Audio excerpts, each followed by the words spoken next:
Please, కోపంతో తీసుకున్న నిర్ణయాలు వర్కౌట్ అవ్వవు. ఇలాంటప్పుడు తప్పు చేసి దొరికిపోతే ఆ పాపం కూడా నాదే. నేను చేసిన దానికి నువ్వెందుకు కష్టపడాలి? ప్లీజ్, నీ మనసులో ఏమన్నా ఉంటే చెప్పి.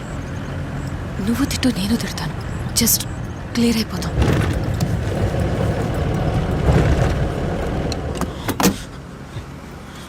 నిన్ను చూస్తుంటేనే ఒళ్ళు రగిలిపోతుందే. నువ్వు చేసింది మామూలు తప్ప? ఏం తిట్టాలే, ఏం చెప్పాలి? పర్వాలేదు, చెప్పు. ఎవరితో చెప్పుకోమంటావు? చెప్పుకుంటే నా ఇజ్జతే పోతుంది. పోనీ మీ ఫ్రెండ్స్కి చెప్పి. ఒక ప్రాణం పోయింది, మనం దాచినా తాగదు. ఏయ్, సత్య సావిత్రుల